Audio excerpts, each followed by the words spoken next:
છે ને એ કઈ એક ગોળવામાં જ રહી ન શકે, એ અત્ર તત્ર સર્વત્ર છે. એટલે એને કીડીમાં કૃષ્ણ દેખાણા નામ આમ છલાંગ મારવા ગયા ને ક્યાં ઓલાને પાછો દંડ વાગ્યો.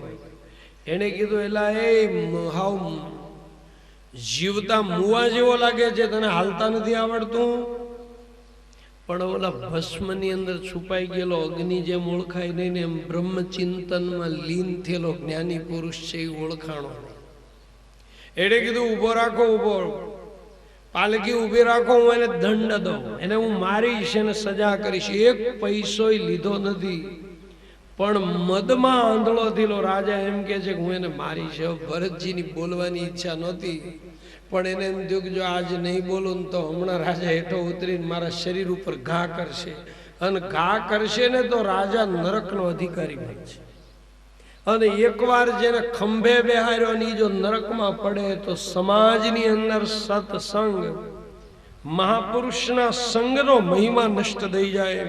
આજ સુધી ભરતજી મહારાજની બોલવાની ઈચ્છા નહોતી, પણ આજ ભરતજી બોલ્યા, પણ હામાવાળાનું કલ્યાણ થાય ને એવી ભાવનાથી બોલ્યા. ઈ પેલો રહુગણ રાજા છે ને આમ એને કીધું પાલકી ઉભી રાખો. ક્યાં તરત ભરતજીએ કીધું કે જ્ઞાન લેવા જાઓ છો, કપિલ મુનિના તપોવનમાં જાઓ છો? તો કે હા. તો જ્ઞાન લેવા જવું હોય તો હું પણ રાખીને જ્ઞાન લેવા ન જવાય.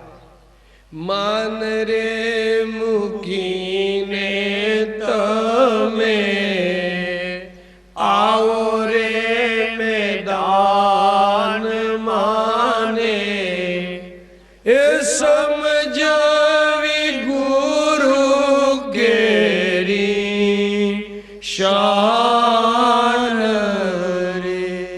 આમ હું પણ રાખીને જ્ઞાન લેવા ન જવાય. ઘડો 3 કલાક પાણીમાં ઉભો ઉભો તરે, પણ એ ઘડો વાંકો વળે ને તો તળાવનું પાણી અંદર આવે. આમ ઉભો ઉભો તરે કઈ પાણી અંદર ન આવી જાય. નમ્ર બનીને જ્ઞાન લેવા જવું જોઈએ રાજા. આજ ભરતજી એમ કે છે કે તમે એમ કીધું કે દુબળો લાગે છો, તો દુબળાપણું પાતળા જાડાપણું એ શરીરના ધર્મ છે, આત્માના નહીં. અને રાજા તું મને એમ કે છો કે તું જીવતા મુવા જેવો લાગે છો. મને તો અહીંયા જગતમાં બધા જીવતા મુવા જેવા જ લાગે. અહીંયા મળદા જન્મે, અહીંયા મળદા નાના મોટા થાય ને મળદા મરી જાય. સોલોમન સોમવારે જન્મો, મંગળવારે મોટો થયો, બુધવારે પૈસા કમાણો, ગુરુવારે લગ્ન કર્યા, શુક્રવારે છોકરા થયા, શનિવારે માંદો પડ્યો, રવિવાર રામચરણ.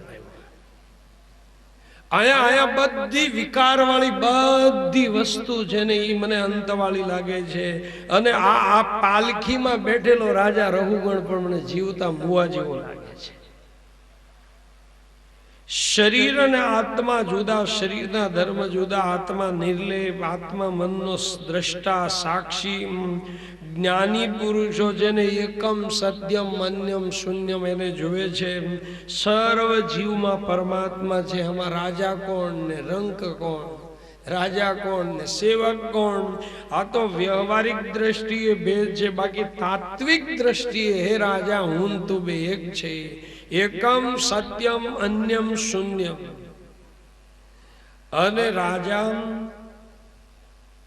તું મને મારીશ તો શરીરને માર પડવાનો છે, હું સુધરવાનો નથી. શરીરને માર પડે તો હું સુખી દુખી થતો નથી. આ બધા શરીરના ધર્મ. શરીરને શક્તિ કોણ આપે? તો કે મન. મનને કોણ આપે? બુદ્ધિ. બુદ્ધિને કોણ આપે? તો કે આત્મા. એટલે શરીરના ધર્મો છે ને મને લાગુ પડતા નથી. આ તો કીડી નો કચરાય ને એ હાટું હું કૂદકો મારું છું. મને કીડીમાં કૃષ્ણ દેખાય છે. એ જળ ભરતના અવધૂતના શબ્દો સાંભળ્યા ને એમ થયું, ઓ આ તો વેદાંતના સિદ્ધાંતો બોલે છે. કોઈ અવધૂત મહાત્મા લાગે છે. મારી ભૂલ થઈ ગઈ. આની બ્રહ્મનિષ્ઠા અલૌકિક છે. એ ચાલતી પાલખીએ છે ને રાજા રહુગણે કૂદકો માર્યો. અને કૂદકો મારી અને સીધા જળ ભરતજી મહારાજના ચરણારવિંદમાં દંડવત પ્રણામ કર્યા. પણ ભરતજી મહારાજની અવસ્થા બિલકુલ નિર્વિકાર છે. એનું અપમાન કર્યું તો એ સ્થિતિ, પાછા દંડવત નમસ્કાર કર્યા ને તો એ જાણ. સુખ ને રે દુઃખની જેને આવે નહીં ડકીને આઢે પહોર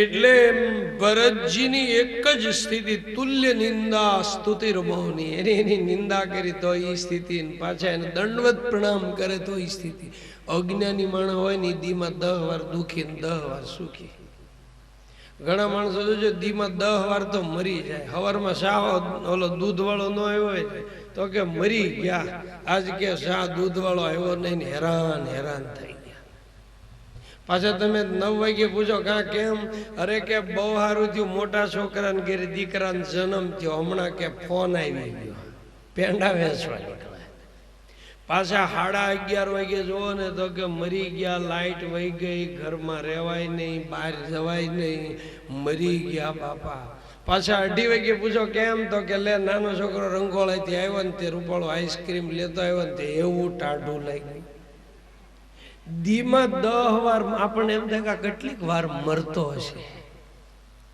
અજ્ઞાની માણસ 100 વાર સુખી 100 વાર દુખી જ્ઞાનીનું આમાં કઈ હોતું નથી અને વેશથી સંત થવું કઠણ નથી હૃદયથી સંત થવું ની અઘરું છે વૃત્તેન આર્યો ભવતી ન ગુણેન ન શીલેન ન કર્મણા વૃત્તિથી સંત થવું એ અઘરું છે એટલે અહીંયા પેલા રહુગણ રાજા પૂછે તમે એમ કીધું કે વ્યવહાર સત્ય અને મિથ્યા કેમ કહેવો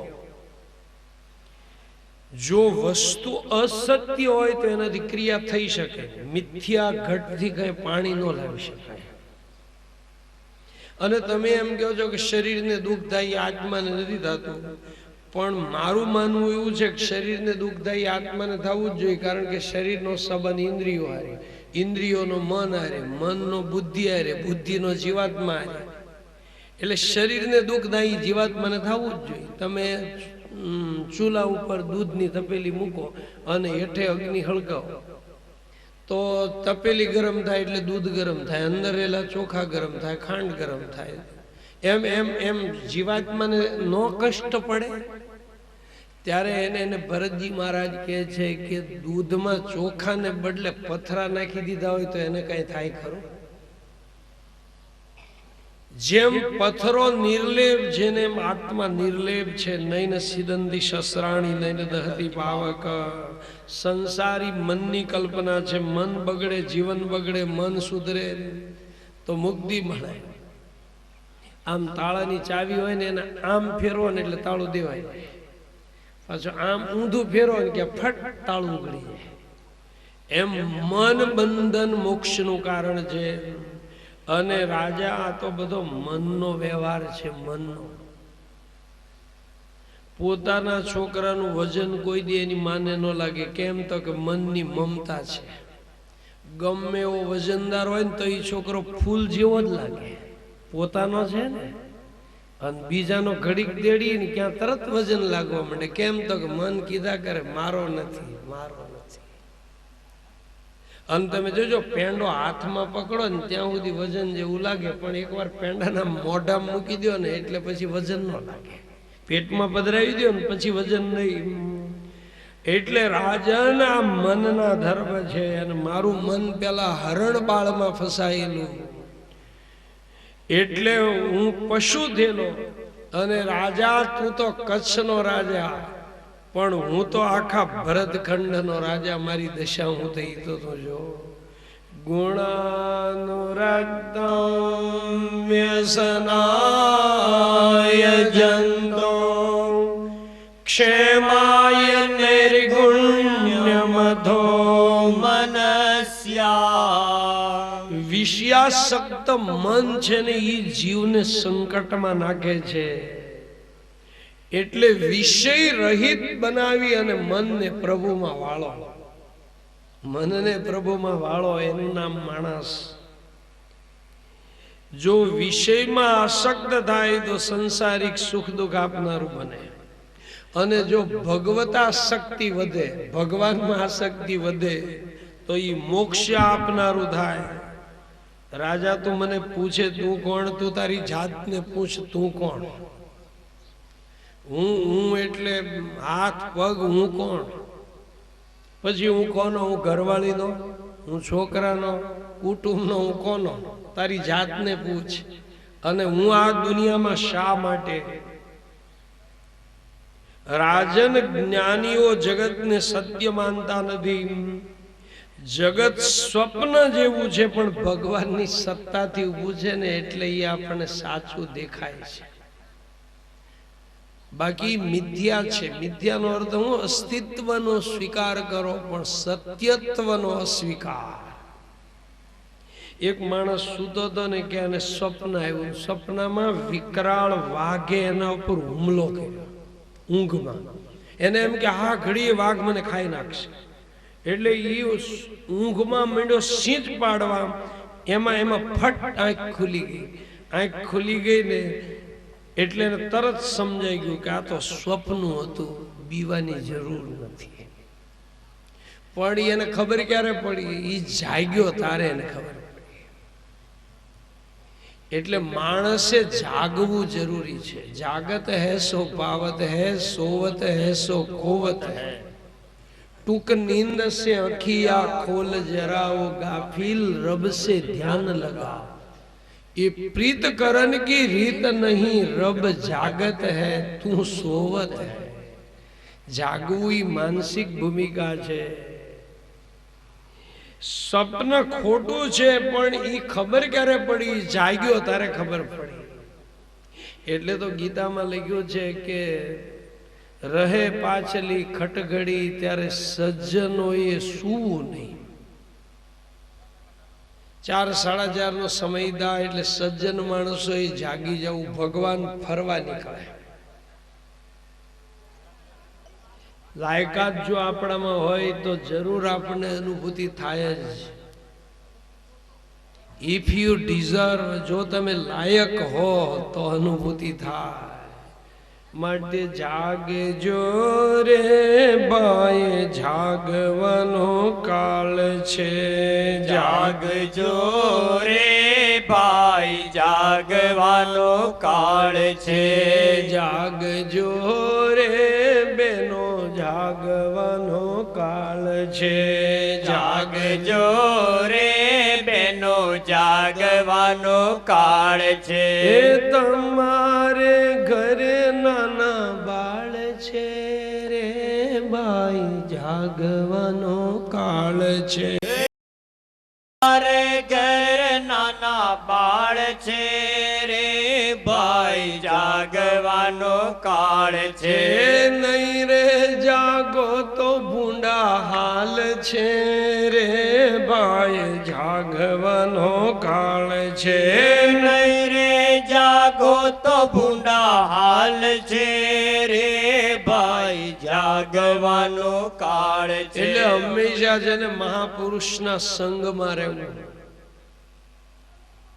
અને બ્રહ્મ સત્ય છે, બ્રહ્મ સત્ય સ્વરૂપ છે, ભેદ વગરનું છે, પરિપૂર્ણ છે, આત્મ સ્વરૂપ છે. પછી એને કોઈ પંડિતો વાસુદેવ કે કોઈ કૃષ્ણ કે કોઈ રામ કે, બાકી એકમ સત્યમ અન્યમ શૂન્યમ.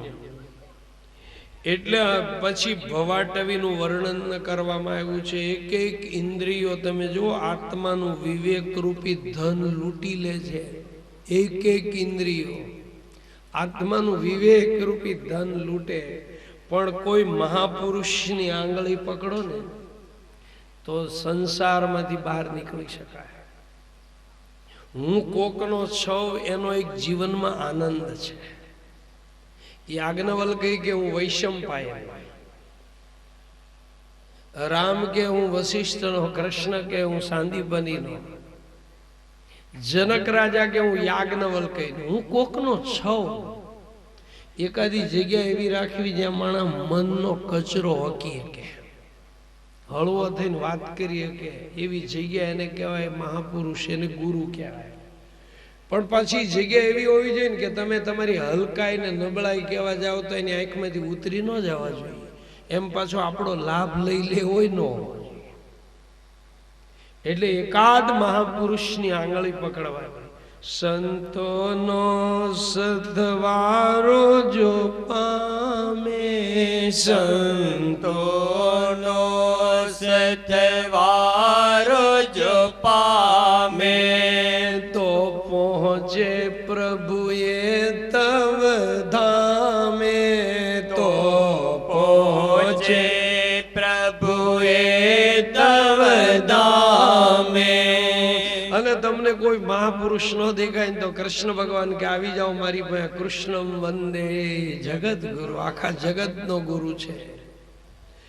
અને એટલે કોઈ મહાપુરુષનું માર્ગદર્શન જીવનમાં માન્ય કરવું. જીવ સુખની લાલચમાં સંસાર રૂપી જંગલમાં ભટકે છે, પણ સાચું સુખ મળતું નથી. જે જીવનો સરદાર બુદ્ધિ ઈ યોગ્ય ન હોય, એને 6 લૂંટારા એટલે 6 ઇન્દ્રિયો એને લૂંટે, પણ હું લૂંટે તો કે ધર્મરૂપી ધન લૂંટે. માટે તસ્માત જાગૃહી જાગૃહી. રોજ કાયામાં 6 ચોર બેઠા છે, રોજ નવો નવો માલ ચોરી ચોરીને લઈ જાય છે રોજ. માટે જાગવું જોઈએ. પ્રમાદી જીવસંગના મનુષ્યને ઘેટાના ટોળામાં જે આળસુ ઘેટું હોય ને એને કેમ વરુ ઉપાડીને લઈ જાય, એમ એમ પ્રમાદી માણસ હોય ને એને શિયાળિયાઓ ખેંચીને લઈ જાય. શિયાળિયાઓ એટલે આસક્તિ, સ્ત્રી પુરુષની આસક્તિ ખેંચીને લઈ જાય. જંગલ એટલે સંસાર ને વેલા ને જાળા એટલે ગ્રસ્તાશ્રમથી. ગીસ ડાંચ મચ્છર બહુ છે એટલે કામ્ય કર્મ ઈ પીડા આપે. જીવ સંગ ને જંગલમાં ગંધર્વ નગર એટલે મિથ્યા શરીરને સત્ય માનવું, એને ગંધર્વ નગર કહેવાય. અને ક્યારેક એને પિશાચ દેખાય એટલે સુવર્ણ સોનું દેખાય. ક્યારેક આંખમાં ધૂળ ભરાઈ જાય, ધૂળ એટલે રજોગુણ. અને ત્યારે વંટોળિયાથી ઉડેલી ધૂળને લીધે દિશા ન દેખાય. વંટોળિયો એટલે વધારે પડતી આસક્તિ અને વંટોળિયો કહેવાય. અને ઈ દિશા એટલે દેવને દેખાવા દેતી નથી. અને જનસંગ ભૂખથી વ્યાકુળ થાય ત્યારે અપવિત્ર વૃક્ષોનો આશ્રય કરે. અપવિત્ર વૃક્ષો એટલે અધાર્મિક માણસો. પછી તરસથી પીડાય ને ત્યારે ઝાંઝવાના જળ તરફ દોડે એટલે નિષ્ફળ વિષય. કોઈ વખત જળ વગરની નદીમાં ફરે એટલે દુઃખદાયી માર્ગ. કોઈ વખત જંગલમાં દાવાનળ હળકે. આ દાવાનળ એટલે હું તો કે ઘરવાળી કયું ન માને, છોકરા કીધું ન કરે, ભાઈઓ આડાવડા હાલે અને હૈયું બળ્યા કરે ને એને દાવાનળ કહેવાય. ક્યારેક જંગલમાં દાવાનળ હળગે, ક્યારેક ક્યારેક પગમાં કાંટા અને કાંકરાથી વિંધાય જાય, ક્યારેક સર્પ કરડી જાય. આ ઊંઘ આવી જાય ને એ સર્પ કરડી ગયો કહેવાય. આ ઊંઘ છે ને 8 કલાકનું મરણ છે, ઓલું મોટું મરણ, આ નાનું મરણ. ક્યારેક હિંસક પ્રાણી કરડે એટલે દુર્જન માણસનો સંગ થાય. ક્યારેક આંધળો બની જાય. આંધળો એટલે વિવેક ભ્રષ્ટ. વિવેક ભ્રષ્ટ નરાહા ભવંત્ય વિનિપાદ સદમુખેનો. અને પછી અંધારા કૂવામાં પડી જાય અને ત્યાં વધુ ને વધુ રીબાય. જનસંગમાં જંગલમાં લતાની શાખાનો આશ્રય કરે. લતાની શાખા એટલે આમ શરીરમાં વધારે પડતી આસક્તિ.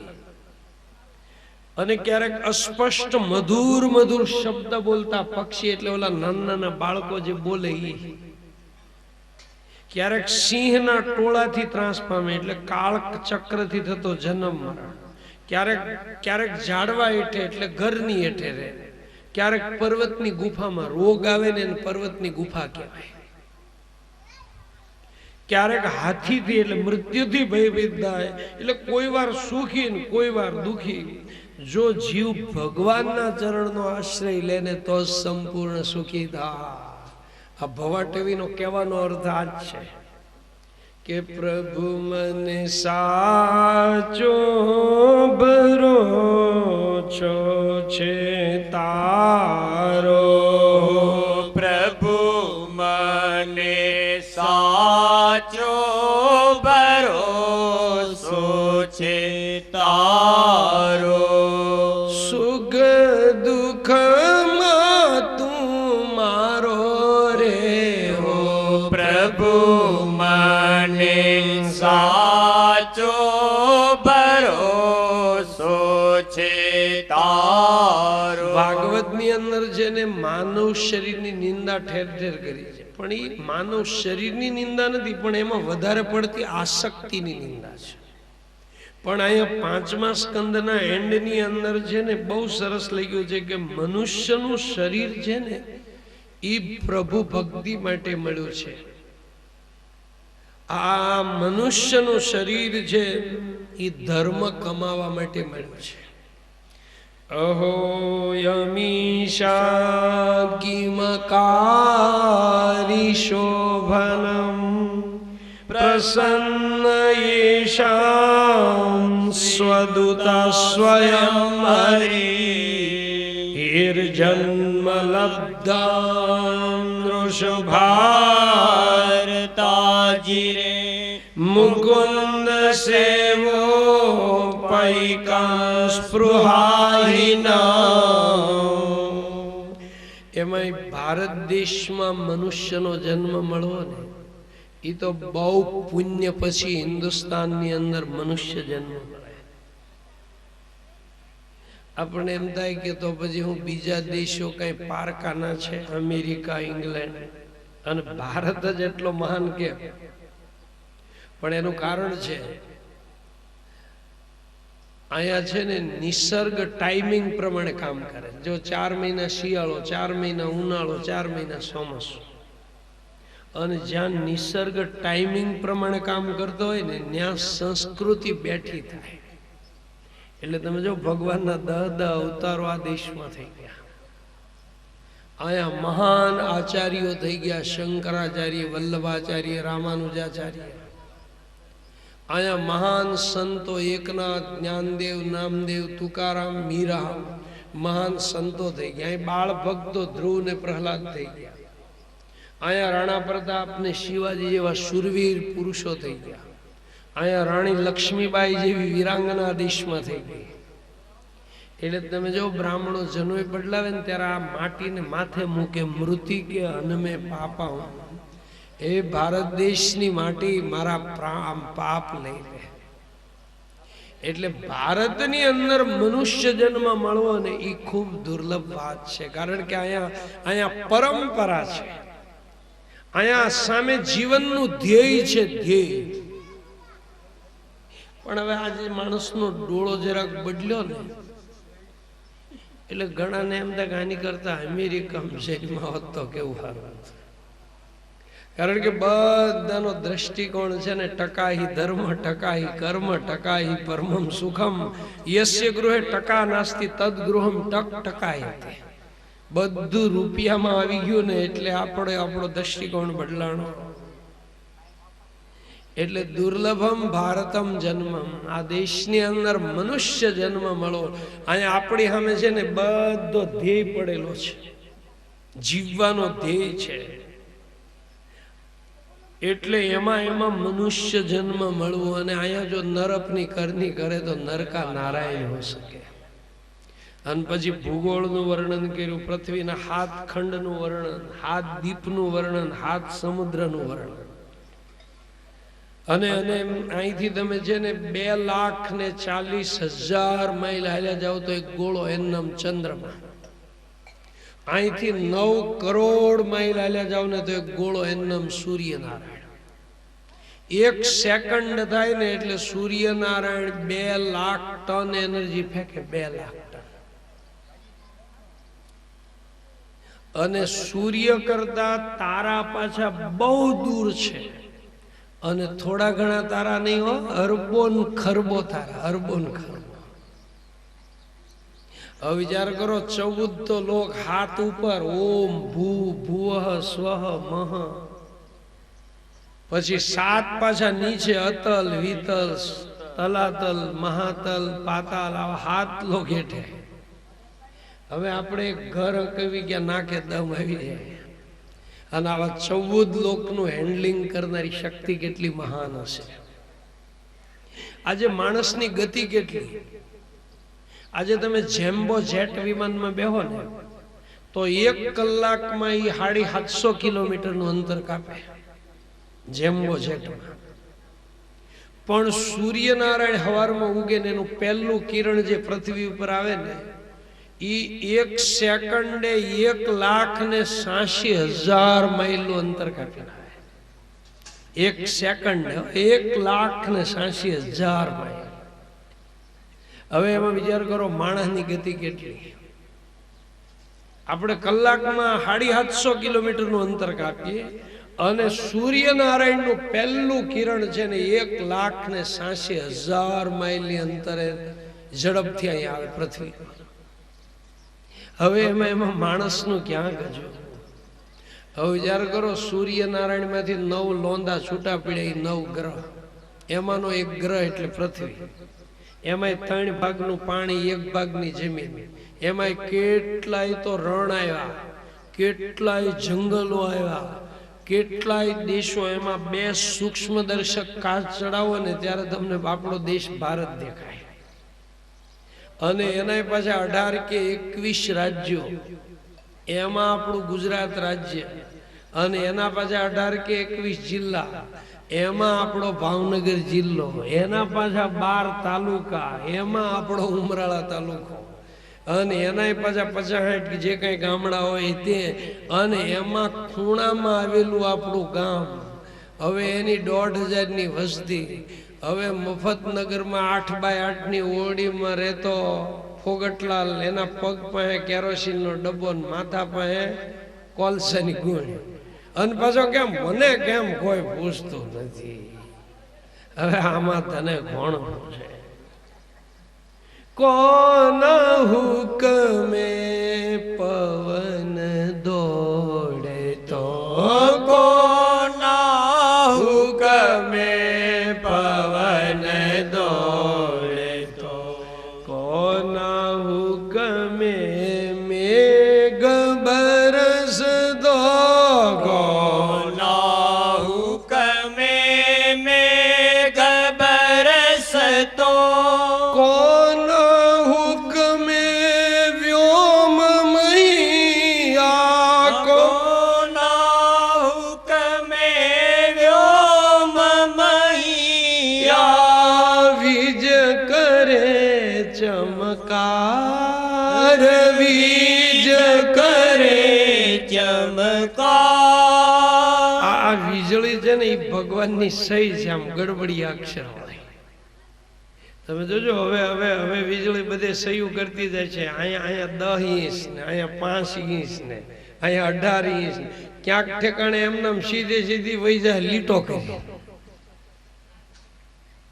આ વીજળી ભગવાનના ઘરની સહી છે. સાગર કોનું ગાન કરે છે, સાગર કોનું ગાન કરે છે, વિખરાઈ વાદળ ક્યાં વરસે છે, વિખરાઈ વાદળ ક્યાં વરસે છે, કોણ બનાવ્યો હિમાલયને, કોણ બનાવ્યો હિમાલયને, કેવો ઠંડો ગાર, કેવો ઠંડો ગાર. હવે આ 7 સમુદ્ર, 7 દીપ અને 7 ખંડનું વર્ણન અને સૌથી નીચે પાતાળનું પ્રતિપાદન કરવામાં આવ્યું. અને છેલ્લે શેષ નારાયણ બેઠા આખું ભૂગોળનું વર્ણન કરવામાં આવ્યું છે આ 5મા સ્કંદના એન્ડમાં. અને પછી છેલ્લે 5મા સ્કંદના ઉપસંહારમાં નરક લોકનું વર્ણન છે એમાં 21 નરક મુખ્ય અને 7 બીજા, એટલે 28 નરકનું વર્ણન છે. 28 જેવા પાપ એવા જ નરક.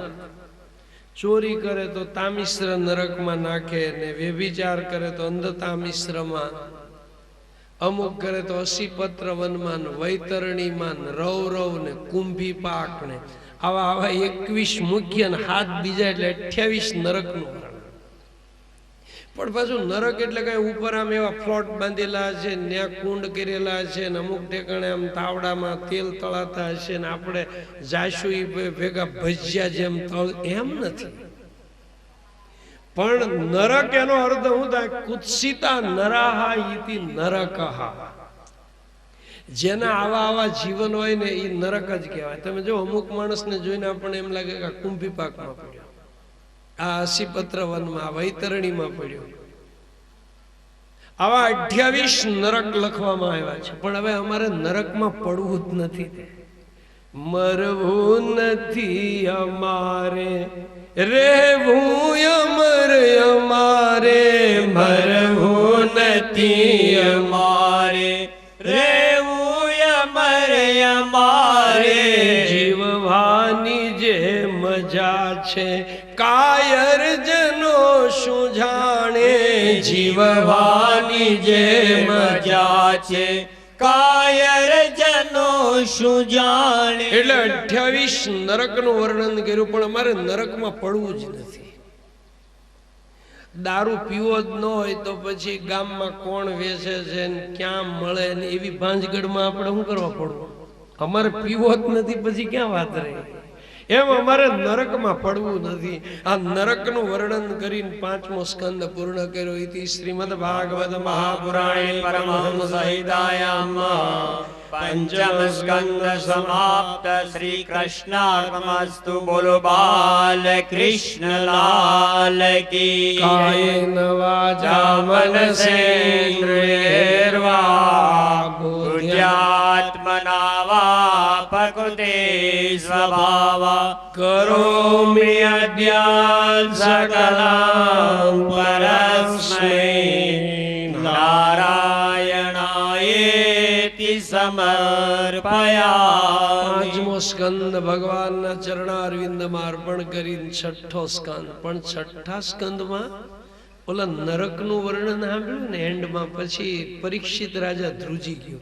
એને કીધું કે મહારાજ નરકમાં ન પડવું પડે એના માટે કોઈ ઉપાય કરો? તો કે હા, જે કઈ પાપ થઈ, જે કઈ શુદ્રતા છે એનું પ્રાયશ્ચિત કરો. અને પ્રાયશ્ચિત છે ને એ વિધિપૂર્વક થવું જોઈએ. વિધિપૂર્વક. પ્રાયશ્ચિત કોનું નામ કહેવાય? તો કે જે ભૂલ થઈ, જે પાપ થઈ એનો ભગવાન પાસે કબૂલાત કરી લ્યો કે ભગવાન મારાથી આ ભૂલ થઈ, આ પાપ થઈ ગયું. આ ભગવાન પાસે એકરાર કરો અને ફરીવાર આ ભૂલ નહીં થાય, ફરીવાર આ પાપ નહીં થાય એનો દ્રઢ નિર્ધાર કરો. અને સત્કર્મનો સંકલ્પ કરો કે હવેથી સત્કર્મ કરીશ. આ 3નો સરવાળો એટલે પ્રાયશ્ચિત. નગર ક્રિશ્ચન ધર્મમાં શું છે કે અઠવાડિયું પાપ કરે ને રવિવારે પછી દેવળમાં જઈએ ને ઈસુ પાસે મીણબત્તી સળગાવે અને પગે લાગીને અઠવાડિયાના પાપ થઈ ગયા હોય ને એની માફી માગી લે અને હોમવારથી પાછું નવા નામે દિવાળી. આપણી ભારતીય સંસ્કૃતિમાં આને પ્રાયશ્ચિત નથી કહેતા. આને શું કહે છે? આને હસ્તી સ્નાન કે હાથીની નાવણી. તમે જોજો હાથી છે ને 3 કલાક સુધી પાણીમાં પડ્યો રે નાય, અને એવો કાળો મટોડ જેવો થઈ જાય, અને જેવો પાણીમાંથી બહાર નીકળે ને કે પાડ ઉપર ચડી ઊંઢથી ધૂળ લઈ લઈને પાછો વાહમ નાખે. 3 કલાક નાયો, સરસ મજાનો ચોખ્ખો થઈ ગયો, પણ કુંડમાં ધૂળ ભરીને પાછો નાખે. એને હાથીની નાવણી કહેવાય. હાથીની. આજે તમે જોજો માણસ છે ને અંદર ખાને પાપને પાળે છે. આમ બહારથી એમ કે છે કે આ મારે નથી કરવું, મારે છોડી દેવું છે, પણ અંદરથી પાપને પાળે છે. એટલે પરીક્ષિત રાજાએ કીધું કે વિધિપૂર્વક પ્રાયશ્ચિત કરીએ છીએ તોય પાપની ઈચ્છા થયા જ કરે. એનું કારણ શું? ત્યારે સુખદેવજી મહારાજ કહે છે કે પાપની વાસના છે ને ઈ જ આવી જોઈએ. એના માટે મન ઉપર છે ને વિશ્વાસ ન રાખો. તમે જો મન છે ને એનો પા ભાગ બહાર છે ને પોણો ભાગ છે ને એ અંદર છે. પા ભાગ છે ને એ જાગૃત છે ને પોણો ભાગ છે ને એ સુષુપ્ત અવસ્થામાં પડ્યું છે. આ પોણો ભાગનું મન છે ને ઈ બધા આમ આમ ભાવો અંદર છે ને એ સંગ્રહિત કરે. તમે કોઈ માણસની અરે વાતો કરો ને ત્યારે પા ભાગનું મન છે ને એ જાગૃત હોય. પણ તમે વાત કરતા કરતા તમને જે લાઈક અને ડિસલાઈક એટલે ગમો ને અણગમો જે બધો ઊભો થાય ને એ ઓલું પોણા ભાગનું મન હોય ને એમાં સંગ્રહાયેલું હોય. તમે જોજો ઘણી વખત માણસ 58 વર્ષ સુધી સારો હોય ને 59 વર્ષે બગડી બે.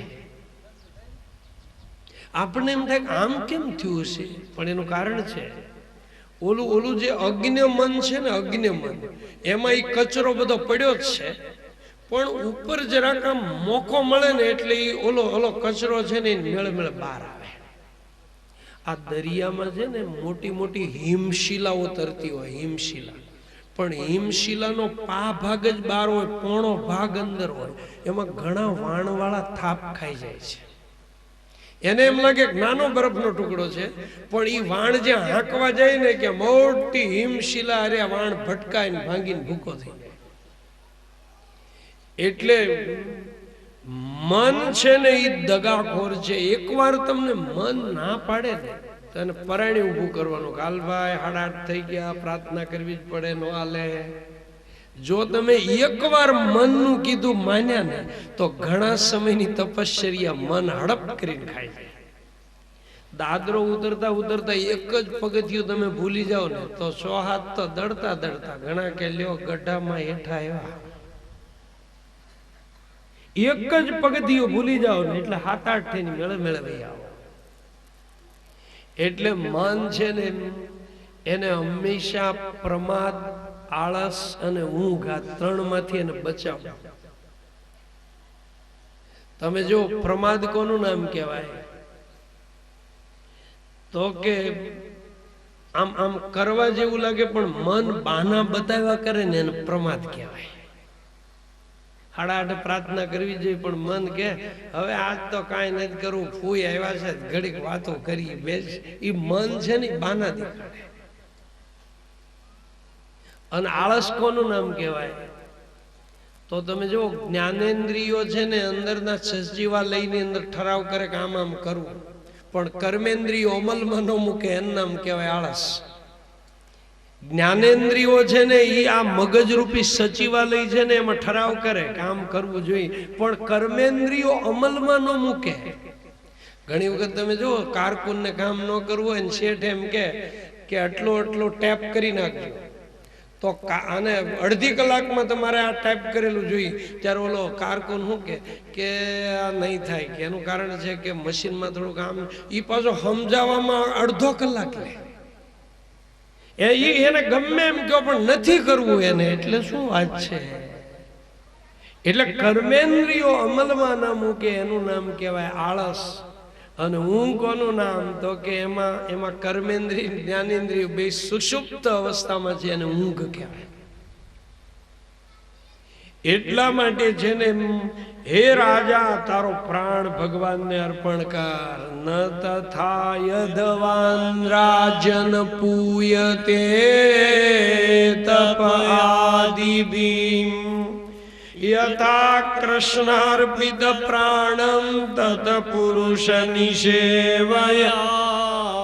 અને પાપી માણસનું શુદ્ધિકરણ છે ને ભક્તિથી જેવું થશે ને એવું શમ દમ તપથી નહીં થાય. એટલે ભાગવતને એક જ કહેવું છે કે ભક્તિ લઈ જાઓ બસ. ભક્તિ એટલે પ્રભુ પ્રેમ.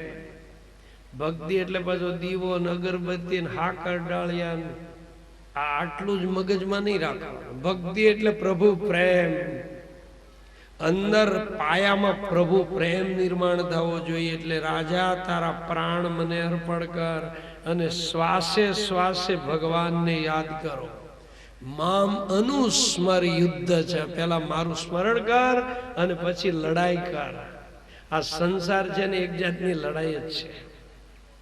મને પેલા યાદ કર અને પછી લડાઈ કર. એટલે છઠ્ઠો સ્કંદ છે ને એના 3 પ્રકરણ, એમાં ધ્યાન પ્રકરણમાં 14 અધ્યાય. કારણ કે 5 કર્મેન્દ્રિય, 5 જ્ઞાનેન્દ્રિય, મન, બુદ્ધિ, ચિત્ત અને અહંકાર, એટલે એના 14 અધ્યાય. અર્ચન પ્રકરણ એમાં સ્થૂળ અર્ચન અને સૂક્ષ્મ અર્ચન, અને નામ પ્રકરણ છે ને એમાં ગુણ સંકીર્તન અને નામ સંકીર્તન. હવે આ 3 સાધન દેખાડ્યા છે, ધ્યાન, પૂજન અર્ચન અને ત્રીજું નામ સ્મરણ.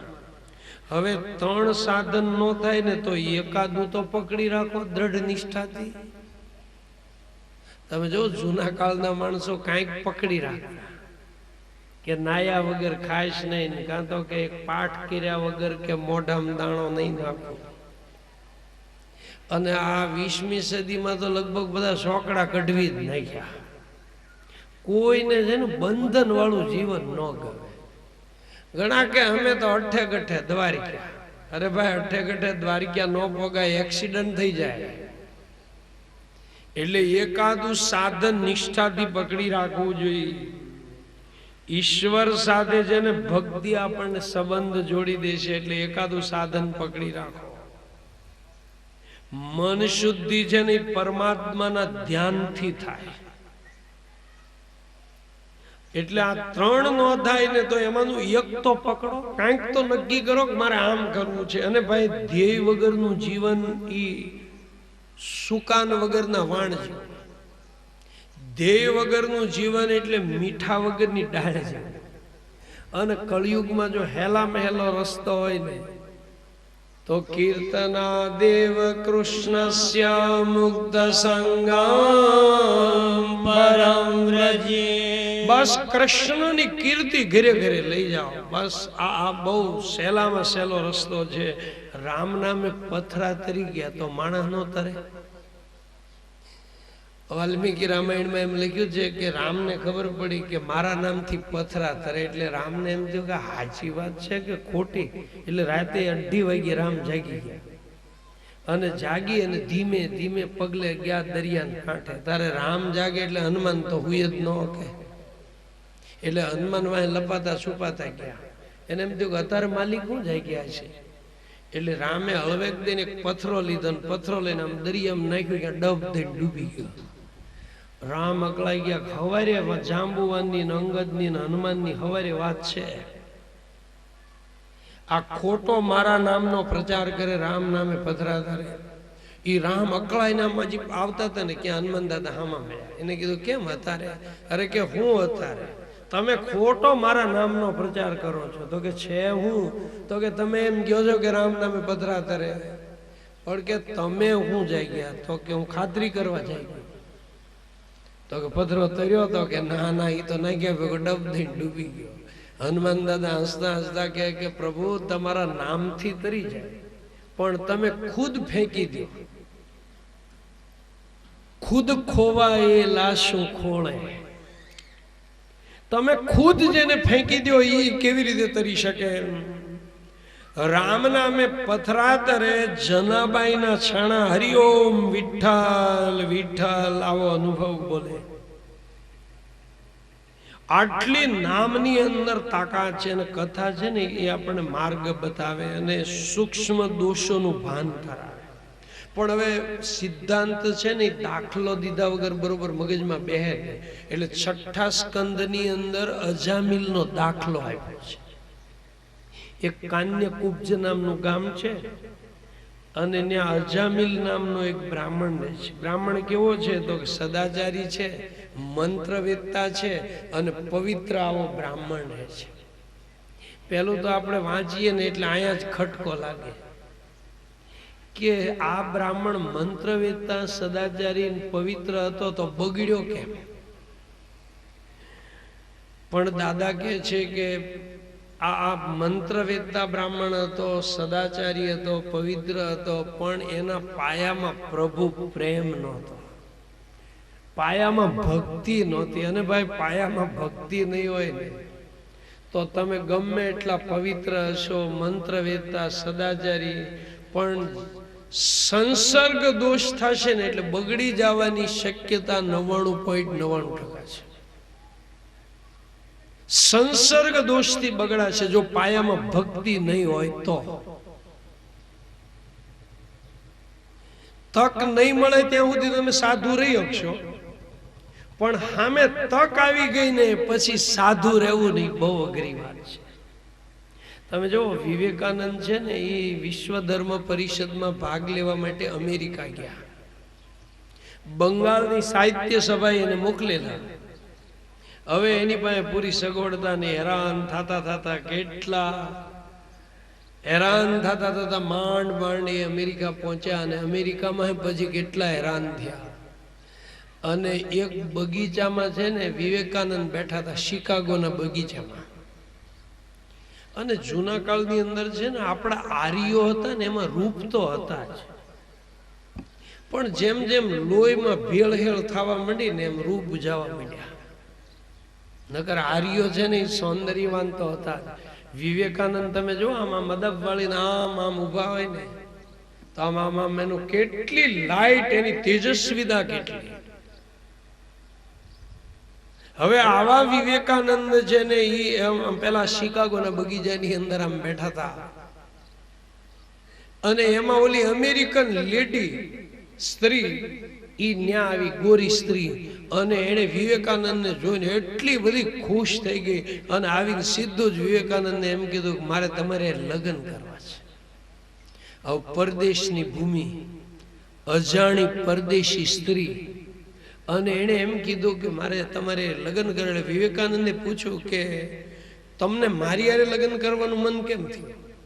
તો કે હું આ તમારી છટા જોઉં છું ને ત્યારે મને એમ થાય છે કે મારે આવો દીકરો હોય તો કેવું સારું, એટલે તમે મારી હારે લગ્ન કરો. ત્યારે વિવેકાનંદે હસતા હસતા હું કીધું બેન ઈ ભાંજગઢમાં પડવું, લગ્ન કરવાનો દીકરો થાય એની કરતા મને તારો દીકરો માની લે ને. તને રેડીમેડ દીકરો મળે, મને રેડીમેડ માં મળી જાય. હવે વિચાર કરો, તક મળી અને મન ઉપર કંટ્રોલ રહ્યો. એનું કારણ પાયામાં ભક્તિ છે. એટલે નહીં તો તક નહીં મળે ત્યાં સુધી માણસ સાધુ રહી શકશે. સામે પરિસ્થિતિ નિર્માણ થયા પછી મન ઉપર કંટ્રોલ રાખવો એ અઘરો છે. એટલે ભક્તિ સમજાવી છે ગીતામાં વાંચજે, ભક્તિ સમજાવી છે ગીતામાં વાંચજે. હે મનડું પ્રભુના ચરણમાં તું રાખજે, મનડું પ્રભુના ચરણમાં તું રાખજે. એ સંસાર સાગર છે એકલા તરાય નહીં, સંસાર સાગર છે એકલા તરાય ના. ઈશની સહાય વિના પાર ઉતરાય ના, ઈશની સહાય વિના પાર ઉતરાય ના. આ જામીલ પવિત્ર મંત્ર વેદતા સદાચારી બ્રાહ્મણ હતો, પણ એના પાયામાં પ્રભુ પ્રેમ નહોતો, એટલે સંસર્ગ દોષથી બગડી ગયો. કથામાં એવું લખ્યું છે કે અજામિલ એક વખત જંગલમાંથી પસાર થયો. એમાં એક શૂદ્રને કોઈ ગણિકા સ્ત્રી સાથે કામ પીડા કરતા જોયા. એના અંગ ઉપાંગને જોયા એટલે તરત જ એનું મન બગડ્યું. અને અમસ્તુ જો પાપ પહેલું છે ને આંખ વાટે આવે. આંખ બગડે એટલે મન બગડે, મન બગડે એટલે જીવન બગડે, જીવન બગડે એટલે નામ બગડે. રાવણની આંખ બગડી એટલે રાવણનું નામ બગડી ગયું. હજી સુધી કોઈ પોતાના છોકરાનું નામ રાવણ નથી રાખતું. નગર આપણે જોઈને તો એમ લાગે કે આમ મિની રાવણ જેવો તો ખરો છે, પણ છતાંય કોઈ છોકરાનું નામ રાવણ ન પાડે. તમે જો રામની રાવણની બેયની રાશિ એક, કૃષ્ણની કંસની બેયની રાશિ એક. એટલે આંખ આપીને તો ભગવાને કમાલ કરી નાખી છે. આંખ આપીને તમે જો આંખની અંદર કીકીમાં કેમેરો એવો ગોઠવ્યો છે ને કે આમ આમ જડ વજડ જોવો ને કે ફટ દઈને ચિત્ર છે ને એમાં આવી જાય, પિક્ચર આવી જાય. આ ફોટા પાડવા વાળા તો આપણે કેટલી કસરત કરાવે. આમ બેહો, જરાક આમ હસતું મોઢું રાખો, આપણે કહેલા ભાઈ પાડી દે ને સાપ. અને ભગવાને આંખમાં જે કેમેરો ગોઠવ્યો ને, તમે જોજો રોડે ઉભા હોય ને ટેમ્પો જાય ને એમાં બધાને બેઠેલા ભળીને એમાં આપણી આંખ છે ને તરત આમ ફૂવાન ભળી જાય. તરત એમ કે લે એલા હળમતિયાથી કે ફૂવાઈ ગયા. ઓલો તો ધોવા જાય ને રિપેર થાય ને પછી આ તો તરત જ હાલે. આમ જડ વજડ જોયું એટલે ફટ પિક્ચર અંદર આમ આંખમાં આવી ગયું. તમે વિચાર કરો, જિંદગીનું 90% સુખ આંખમાં છે. 90% કદાચ હાથ કે પગ કપાઈ ગયો હોય ને તો કોકના વાહન વાહે બેહીને આપણે આમ ફરવા તો જવાય, સમુદ્ર કાંઠે જઈએ, જાત્રા કરવા જઈએ. ભલે આપણે ન આંકીએ ગઈએ પણ કોકની વાહે તો ગોઠવાઈ જઈએ. પણ તમે વિચાર કરો કે આંખ જાય એટલે શું સ્થિતિ થાય. આંખ જાય એટલે ઘોર અંધકાર. પછી કોઈ કે ફૈબા આવ્યા, કોઈ કે માસી આવ્યા તો એનો અવાજ સંભળાય પણ આંખ સામે ચિત્ર ન દેખાય. 90% સુખ આંખમાં જાય તો છે ને, એટલે આપણને બહુ એની કદર નથી. બાકી એકવાર આંખ જાય તારે ખબર પડે કે કેટલી એમાં શક્તિ ભગવાને આપી. તમે સૂરદાસનું ચરિત્ર વાંચજો. સૂરદાસ તમે આમ મથુરાથી આગ્રા જાઓ ને, આગ્રા ત્યાં રસ્તામાં રૂનુકુત્તા નામનું ગામ આવે છે. અને રૂનુકુત્તા ગામથી થોડાક આગળ જાઓ ને એક છાપરી નામનું ગામ છે. છાપરી. અને ત્યાં ગામના પાદરની અંદર હજી ઝૂંપડી છે, બારી બારણા વગરની, ઇતિહાસનો સાક્ષી બની ઝૂંપડી. ઈ એના મા બાપનું ત્રીજું સંતાન સુરદાસજી. સામાન્ય રીતે એક નિયમ એવો છે કે પહેલો વહેલો દીકરો જન્મે ને તારે લોકો થાળીઓ વગાડે, પેંડા વેચવા નીકળે. અને બીજો દીકરાનો જન્મ થાય ને પછી તો શું છે કે કોક માગે તો હાકરનો ટુકડો આપી. અને ત્રીજા દીકરાનો જન્મ થાય તો કોઈને ખબર નહીં. કોક પૂછે તારે આમાં ખબર પડે કે એટલે તમારે 3 છે. હવે એમાં વિચાર કરો, સૂરદાસ એના માવતરનું ત્રીજું સંતાન, એને જન્મથી અંત, એની ઉપર કોને પ્રેમ હોય? એની ઉપર કોઈને લાગણી હોય ખરી? એનું જીવન ચરિત્ર વાંચો ને તો ખબર પડે કે આંખની અંદર કેટલી તાકાત આપી છે. રાખો આંખોમાં શ્રી રામ, બીજું કાય ના ભળો. રાખો આંખોમાં શ્રી રામ, બીજું કાય ના ભાળો. કરવા રામ કેરા કામ, જૂઠી વાસના ટાળો. કરવા રામ કેરા કામ, જૂઠી વાસના ટાળો. એટલે આંખની કીકીમાં ભગવાનને બેહારી દેવો એટલે સર્વત્ર હરિદર્શન થાય. સર્વત્ર હરિદર્શન એટલે આંખ જેને ઈ રતન કહેવાય. રતન ઝવેરી જેમ રતનનું ધ્યાન રાખે ને એમ આંખનું ધ્યાન રાખવાનું. આંખ આવે તોય તકલીફ, આંખ જાય તોય તકલીફ, આંખ કોક ઉપર પડે ને તોય તકલીફ. એક બેન છે ને દિવાળી ઉપર છે ને વાહડા અરે આમ હાવણી બાંધી અને ઘરમાં બધું આમ બાવા ઉખેડતા હતા, આમથી આમ આમથી આમ. હવે એમાં એની આંખમાં કણું પડ્યું. ત્યારે આપણે ગામડામાં તો શું હોય કે ધૂળી બેન કે કાઢે છે, કોક કે ફલાણા બેન કાઢે. એટલે વળી ઈ બેન ન્યા કઢાવાઈ ગયા. તો ઈ બેને વળે આમ હોથી આમ આમ આમ આમ કર્યું એટલે થોડુંક વધારે અંદર ગયું. પછી ન્યા વળે કોક કે ધૂળી બેન કરતા કે રળિયાત બેન છે ને ઈ તો કે એકદમ ઘડીકમાં આંખમાં ઘણું કાઢે. વળી ન્યાય ગયા એને પાછું હલાવ્યું. એટલે હાજી આંખ હોજીને મોટી આ થઈ ગઈ. ગામના ડોક્ટરને દેખાડ્યું ત્યારે એને કીધું કે એમ કરો, ભાવનગર લઈ જાઓ, કોઈક આંખના ડોક્ટરને દેખાડો. હવે એ કમળાબેનનો ધણી છે ને એને લઈને ગયો ભાવનગર આંખની હોસ્પિટલ. ડોક્ટરે જોઈને કીધું દાખલ થવું પડે, આ હોજો ઉતરે ને પછી અંદર તપાસ કરાય.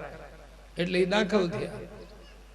ત્યાં એના પાડોશી મંગળાબેન હતા ને એને એના ધણીને કીધું કે કમળાબેનને કાલના દાખલ કર્યા હતા, હાલો ને આપણે ખબર કાઢીએ. અમથી તમારા જ રજા છે ને ત્યારે એનો ધણી કે હાલો તો. એટલે એ બે જણા હોન્ડા ઉપર બેહીને ગયા કમળાબેનની ખબર કાઢવા ભાવનગર. એની ઘરવાળી વાંહે બેઠી છે ને એનો ધણી હાકે છે. એમાં બરોબર આંખના હોસ્પિટલે પોગતા પહેલા રસ્તામાં કાપડ બજાર આવી. એમાં રસ્તામાં એક હાડીનો શોરૂમ હતો ને એમાં મંગળાબેનની આંખ સીધી શોરૂમ ઉપર પડી.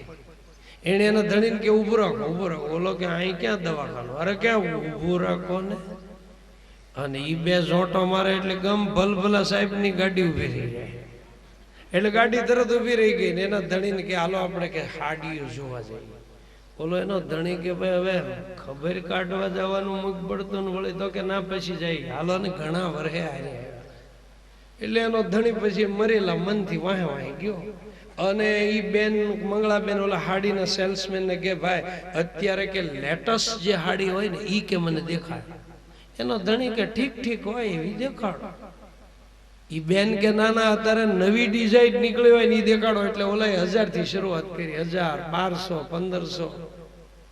એમાં ઓલી બેન ને 2000 વાળી હાડી ગમી ગઈ ને એટલે એના ધણી કે બસ આ કે મારે લેવી છે. હવે એના ધણી પછી આડાવડા પૈસા ક્યાંક આ ખિસ્સામાં ક્યાંક પાકીટમાં થોડાક એમ કરીને 2000 પૂરા કર્યા, પેકિંગ કરાવી લીધું. અને પછી પેકિંગ કરાવી અને મંગળાબેન લઈને પછી એના ધણી સાથે ગયા આંખના દવાખાને.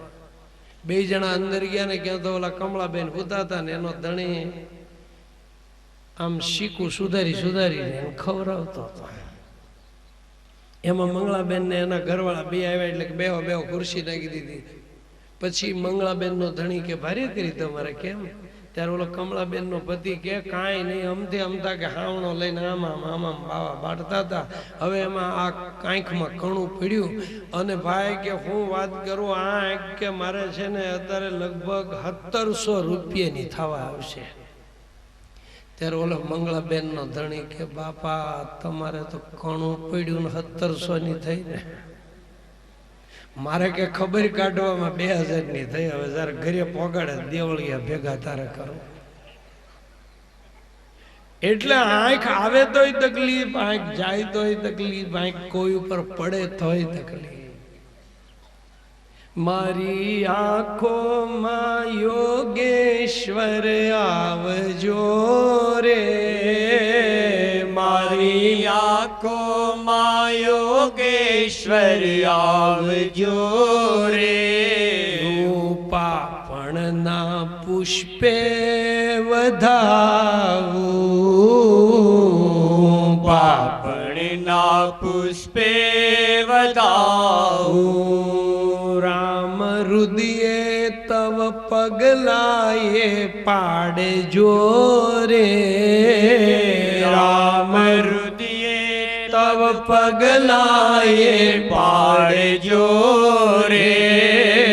હું જીવનના જળથી પખાડું,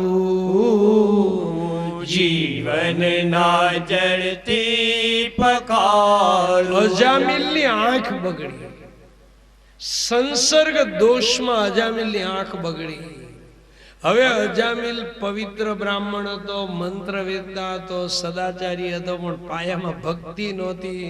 એટલે ઓલી ગણિકાને જોયા પછી એનું મન બગડ્યું, એની આંખ બગડી અને ઈ સ્ત્રીને પોતાના ઘરે લઈ આવ્યો. ઘરની સ્ત્રીને કાઢી મૂકી અને પાપાચાર કરવા માંડ્યો, ચોરી કરવા માંડ્યો. અને દુનિયાનું એક પણ પાપ એવું નહીં હોય કે અજામિલે નહીં કર્યું હોય. હવે હતો બ્રાહ્મણ, એમાંથી ખાટકી થઈ ગયો. અજામિલ આવો દુષ્ટ બની ગયો, સંસર્ગ દોષથી બગડી ગયો. જો પાયામાં ભક્તિ નહીં હોય ને તો બગડવાના ચાન્સ તો છે જ. એટલે રોજ પ્રભુને પ્રાર્થના કરો કે હે ભગવાન મારી બુદ્ધિને સાબુત રાખજે, બાકી તારે જે જોતું હોય ઘરમાંથી લઈ જા. હવે આવો અજામિલ એક દિવસ ચોરી કરવા ગયો અને ગામના પાદરમાં એનું મકાન, અને એમાં મહાત્મા લોકો છે ને ઋષિઓ બધા ત્યાંથી નીકળ્યા. બપોરનો ટાઈમ, ભૂખ લાગેલી એટલે કોઈ ગ્રસ્તનું ઘર માનીને સીધા એના ઘરે ગયા, એના ડેલામાં.